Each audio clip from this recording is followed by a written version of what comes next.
ஸ்ரீ பாத்ரபத மாதம் என்றழைக்கப்படும் ஆவணி மாத மாஹாத்மியம்.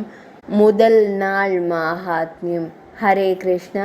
இன்று முதல் தொடங்கும் பாத்ரபத மாதத்திற்கு உங்கள் அனைவருக்கும் நல்வாழ்த்துக்கள். சாதுர் மாதத்தின் 2வது மாதம் இன்று முதல் தொடங்குகிறது. இந்த மாதத்தை பாத்ரபத மாதம் என்று நாம் அறிவோம். பல இடங்களில் இது பதோ மாதம் என்றும் அழைக்கப்படுகிறது.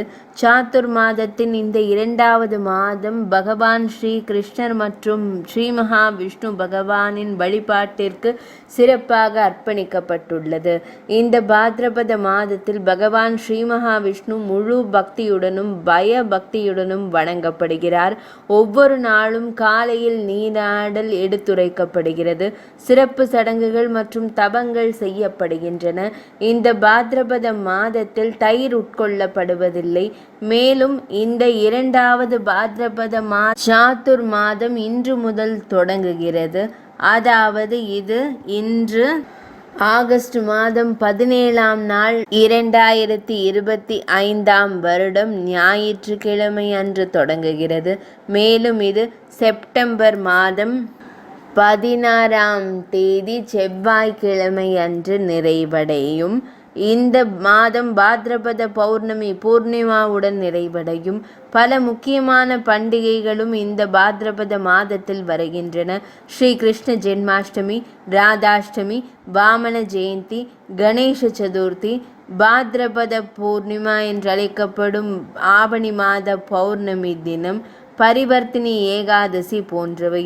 இந்த பண்டிகைகள் அனைத்தும் மிகவும் முக்கியமானதாக கருதப்படுகின்றன. அவை நமது பக்தி சாதனை மற்றும் ஆன்மீக முன்னேற்றத்தை தீவிரப்படுத்துவதாகும். மேலும் இந்த சிறப்பு மாதத்தில் இன்று முதல் இந்த மாதத்தின் போது நமது அழகான புராண கதைகளின் கதை பயணத்தை தொடங்க போகிறோம். இந்த சிருஷ்டி தொடக்கத்திலிருந்து பல வகையான படைப்புகள் மற்றும் பிற தெய்வீக கதைகளை கேட்போம். எனவே இன்று முதல் நாம் தொடங்க போகிறோம்.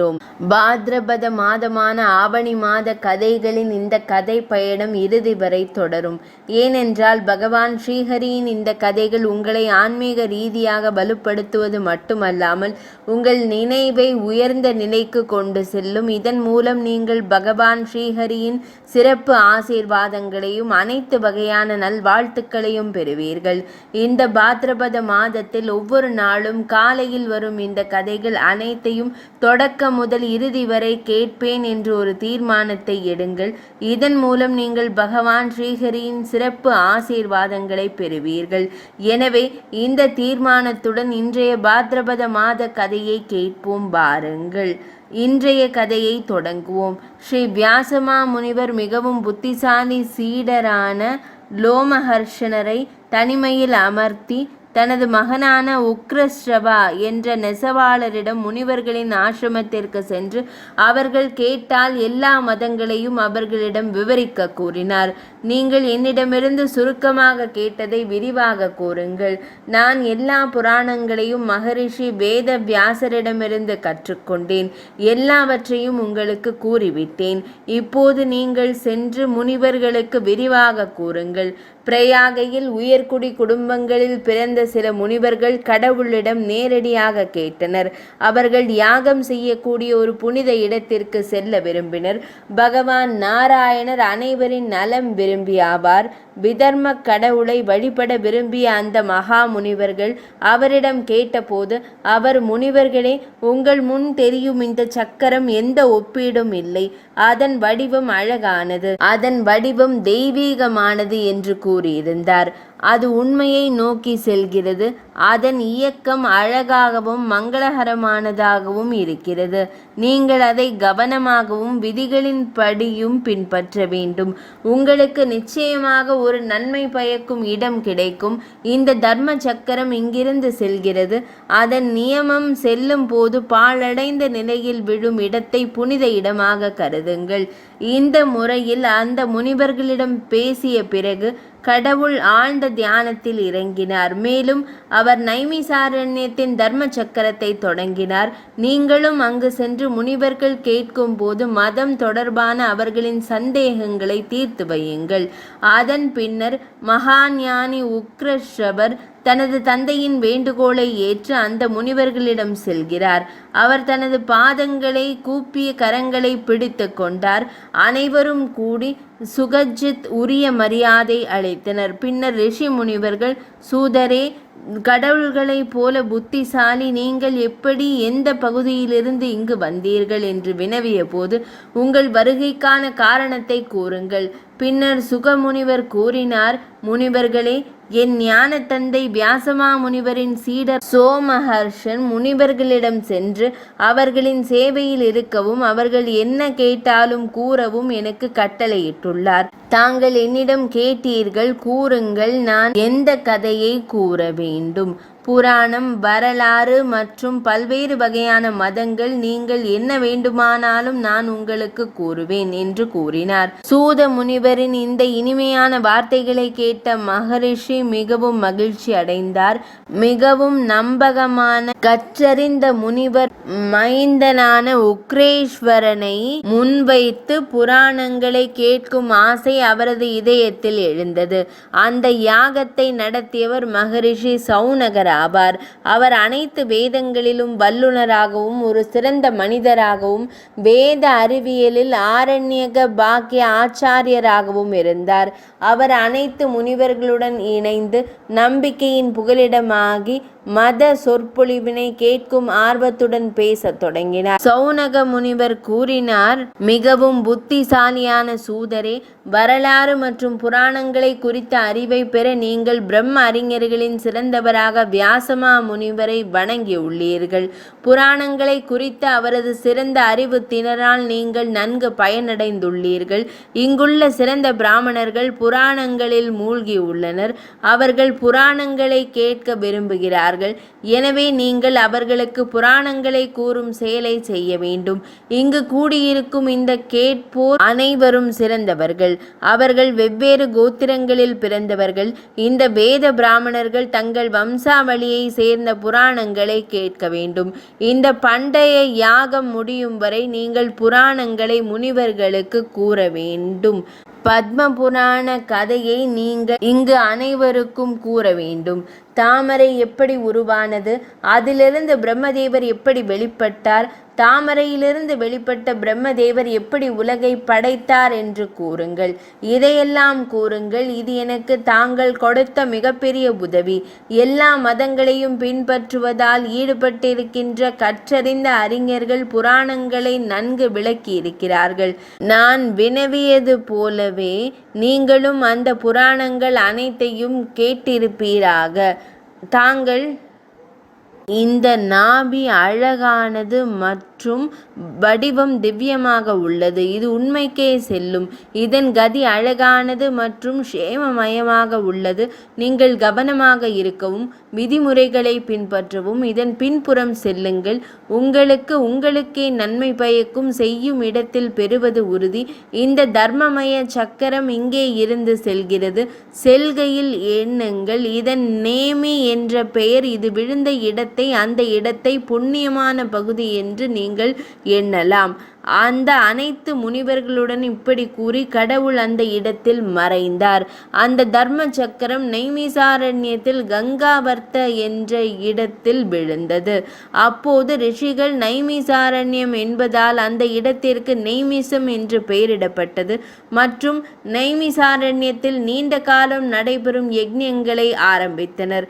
நீங்கள் அங்கு செல்லவும் ரிஷிகளின் கேள்விகளுக்கு அவர்களின் தர்ம விஷய குழப்பங்களை தீர்க்கவும் அதன் பிறகு மகா ஞானி உக்ரேஸ்வரர் கூறுவதை கேளுங்கள். ரிஷிகளின் தர்ம விஷய குழப்பங்களை தீர்க்கவும் நேமி என்று அழைக்கப்படும் சக்கரம் நைமிசாரண்யத்தில் கங்காவர்த்த என்ற இடத்தில் விழுந்தது. அப்போது ரிஷி முனிவர்கள் நைமிசாரண்யம் என்பதால் அந்த இடத்திற்கு நெய்மிஷம் என்று பெயரிடப்பட்டது மற்றும் நெய்மிசாரண்யத்தில் நீண்ட காலம் நடைபெறும் யஜ்ஞங்களை ஆரம்பித்தனர்.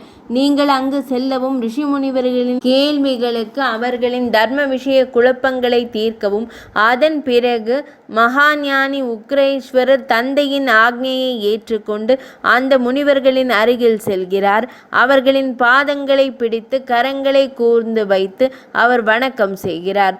சூதமா முனிவர் மிக புத்திசாலி ஆவார். அவர் தனது பணிவும் வணக்கமும் மூலம் மகரிஷிகளை ஆனந்தப்படுத்துகிறார். யக்ஞத்தில் பங்கேற்கும் முனிவர்கள் உறுப்பினர்களுடன் மிகவும் ஆனந்தமாக இருந்தனர் மற்றும் அனைவரும் ஒன்றிணைந்து சூதமா முனிவரின் உரிய மரியாதையை செய்தனர். பிறகு அனைத்து ரிஷி முனிவர்களும் கூறினர், தேவதைகளுக்கு ஒப்பான ஒளி வாய்ந்த சூதமா முனிவரே, நீங்கள் எவ்வாறு மற்றும் எங்கு வந்தீர்கள்? உங்கள் வருகையின் காரணத்தை கூறுங்கள். அப்போது சூத கோஸ்வாமி கூறினார், முனிவர்களே, என் புத்திசாலி தந்தை வேத வியாசர் சீடர் சோமஹர்ஷன் எனக்கு ஆக்ஞை வழங்கியுள்ளார். நீங்கள் முனிவர்களுக்கு சென்று அவர்கள் சேவையில் இருங்கள். அவர்கள் என்னை கேட்கும் போது அதை கூறுங்கள். நீங்கள் என்னுடைய பூஜ்யர்கள். நான் எந்த கதையை கூற வேண்டும்? புராண வரலாறு மற்றும் பல்வேறு வகையான தர்மங்களை நீங்கள் விரும்பினால் அதை கூறுவேன். சூதமா முனிவரின் இந்த இனிமையான வார்த்தைகளை கேட்டு சிறந்த முனிவர்கள் மிகவும் ஆனந்தம் கொண்டனர். மிகவும் நம்பகமான வித்யாவசி லோமஹர்ஷன் மகன் உக்ரவசுவாவை முன்னிலையில் கொண்டு அவர்களின் மனதில் புராணங்களை கேட்கும் ஆசை எழுந்தது. அந்த யக்ஞத்தில் எஜமானர் மகரிஷி ஷோனகர், அனைத்து சாஸ்திரங்களின் விசேஷக்காரர், வேதத்தின் விஞ்ஞானத்தின் ஆரண்ய பகுதியின் ஆச்சாரியர், அவர்கள் அனைவரும் மகரிஷிகளுடன் முனிவர்களுடன் பக்தியின் நம்பிக்கையை பெற்று தர்மத்தை கேட்கும் ஆசையுடன் கூறினர். சோனக முனிவர் கூறினார், மகா புத்திசாலியான சூதரே, நீங்கள் வரலாறு மற்றும் புராணங்களை பெறுவதற்காக பிரம்ம ஞானிகளின் சிறந்த கடவுளான வேதவியாச முனிவரை நன்கு ஆராதித்துள்ளீர்கள். அவர்களின் புராண விஷய சிறந்த புத்தியால் நீங்கள் நல்ல முறையில் லாபம் பெற்றுள்ளீர்கள். இங்கு உள்ள சிறந்த பிராமணர்கள் அவர்கள் புராணங்களில் ஈடுபட்டுள்ளனர். அவர்கள் புராணங்களை கேட்க விரும்புகிறார்கள். எனவே நீங்கள் அவர்களுக்கு புராணங்களை கூறும் தயவு செய்யும். இங்கு ஒன்று சேர்ந்துள்ள அனைத்து முனிவர்களான கேட்பவர்கள் ஸ்ரோதாக்கள் அனைவரும் சிறந்தவர்கள், பல்வேறு கோத்திரங்களில் பிறந்தவர்கள். இவர்கள் வேதமயமாகி பிராமணர்கள் தங்கள் தந்தையின் புராணத்தை கேட்க விரும்புகிறார்கள். இந்த நீண்ட கால யக்ஞம் முடிவடையும் வரை நீங்கள் முனிவர்களுக்கு இந்த புராணங்களை கூறுங்கள். நீங்கள் இந்த அனைவரிடமும் பத்ம புராணத்தின் கதையை கூறுங்கள். பத்மம் எப்படி உருவானது, பிரம்மதேவரின் ஆவிர்வாகம் எப்படி நடந்தது மற்றும் கமலத்திலிருந்து வெளிப்பட்ட பிரம்மதேவர் எப்படி உலகின் சிருஷ்டியை உருவாக்கினார், இவை அனைத்தையும் கூறுங்கள்.